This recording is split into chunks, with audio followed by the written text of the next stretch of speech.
अजित पवारांचे काही आमदार शरद पवारांकडे परतणार अशी चर्चा सुरू झाली आहे। राष्ट्रवादीच्या 6 आमदारांची बैठकीकडे पाठ पाहायला मिळाली आहे, तर आमदार अनुपस्थित राहिल्यानं चर्चांना उधाण आलंय। कोणताही आमदार फुटणार नसल्याचा दावा तटकरेंनी केला आहे, तर लोकसभेच्या निकालानंतर अजित पवार गटातील काही आमदार शरद पवार गटात परततील अशी चर्चा सुरू झाली असतानाच अजित पवार यांनी गुरुवारी बोलावलेल्या आमदारांच्या बैठकीला 6 आमदार अनुपस्थित होते। त्यामुळे तर्क वितर्क लावले जात आहेत, तर पक्षाचा कोणताही आमदार फुटणार नाही असा दावा प्रदेशाध्यक्ष सुनील तटकरे यांनी केला आहे। तर बैठकीला विधानसभेचे 42 आणि विधान परिषदेचे 5 आमदार उपस्थित असणं अपेक्षित होतं, मात्र यावेळेला काही आमदारांनी या बैठकीकडे पाठ फिरवली आणि त्याला कारण लोकसभेमधील जी कामगिरी आहे अजित पवारांच्या राष्ट्रवादीची ते असल्याचं बोललं जाते। कारण फक्त 1 जागा अजित पवारांच्या राष्ट्रवादीला इथं निवडून आणता आलेली आहे, तर शरद पवारांच्या राष्ट्रवादीने दुसरीकडे दमदार कामगिरी केलेली आहे। सगळ्यात जास्त स्ट्राईक रेट शरद पवारांच्या राष्ट्रवादीचा राहिला आहे आणि त्या पार्श्वभूमीवर काही आमदार हे परतणार असल्याची माहिती समोर येत होती। त्यामध्ये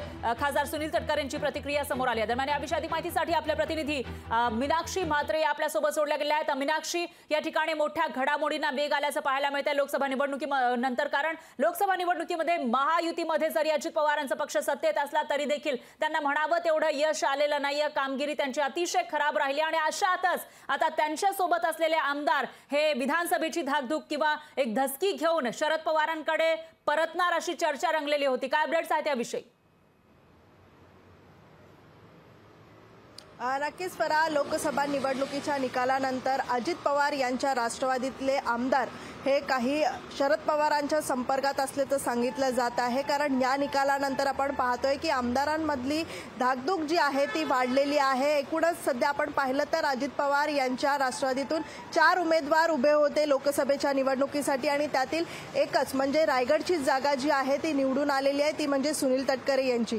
दुसरीकडे आपण पाहिलं तर शरद पवार यांच्या राष्ट्रवादीकडनं 10 उमेदवार जे आहेत ते रिंगणात उतरलेले होते आणि यापैकी आपण पाहतोय की 8 उमेदवार जे आहेत ते निवडून आलेले आहेत। एकूणच या सगळ्याच पार्श्वभूमीवरती आपण पाहिलं तर रोहित पवार म्हणजे शरद पवार गटातले नेते आणि आमदार रोहित पवार यांच्या प्रतिक्रियेवरती आपण पाहिलं तर 18 ते 19 आमदार राष्ट्रवादी म्हणजे अजित पवार गटातले आपण पाहतोय की शरद पवारांच्या संपर्कात असल्याचं म्हटलं जात आहे। कारण ज्या पद्धतीने आपण पाहिलं तर लोकसभा निवडणुकीचा निकाल लागला आणि त्यानंतर सुप्रिया सुळे या विजयी झाल्या, मात्र काही आमदारांनी त्यांना मेसेज केले, त्यांना अभिनंदन केलं, अशा चर्चा ज्या आहेत त्या समोर आल्या होत्या। आणि त्यानंतर आपण पाहतोय की अजित पवार यांच्या राष्ट्रवादीमधले आमदार जे आहेत काहीसे ते शरद पवार गटात संपर्कात आहेत। काल जर आपण पाहिलं तर अजित पवारांनी सर्वच आमदारांना मुंबईत बोलवून घेतलं होतं।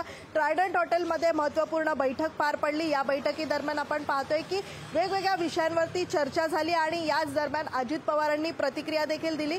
सर्वच आमदार जे आहेत त्यांच्या संपर्कात आहेत आणि सोबत एक परिवार आहेत आणि हा संपूर्ण परिवार जो आहे तो पुढे आपल्याला नेण्याचा आहे अशी आश्वासन आणि अशी माहिती जी आहे सगळ्याच आमदारांनी अजित पवारांना दिलेली आहे। त्यामुळे अजित पवार आणि काल सुनील तटकरे यांनी या संदर्भामध्ये आपली प्रतिक्रिया देखील दिली होती। पण मात्र विधानसभेमध्ये याचे काय चित्र असणार याकडे सगळ्यांचं लक्ष लागून राहिलेलं आहे। पण तत्पूर्वी आपण पाहिलं तर विधानसभेमध्ये अजित पवार यांच्या राष्ट्रवादीतले आमदार वेगळा निर्णय घेतील का याकडे आता सगळ्यांचं लक्ष लागून राहिलं। लोकसभेचा जो काही निकाल लागलेला आहे त्यावरून आता धाकधूक वाढलेली आहे आमदारांची। कारण जर लोकसभेमध्ये यश आलं नाही, फक्त एका जागेवर यश आलं आहे, त्या पद्धतीनं जर विधानसभेमध्ये सुद्धा झालं तर काय, असा सवाल त्यांना आता सतावतोय। आणि त्या पार्श्वभूमीवर विधानसभा निवडणूक लागण्यापर्यंत काही आमदार हे परतण्याची शक्यता वर्तवली जाते। त्यामुळे तोपर्यंत नेमकं काय काय होतं याविषयीची अपडेट घेत राहूयात। धन्यवाद तुम्ही दिलेल्या या सविस्तर माहितीसाठी।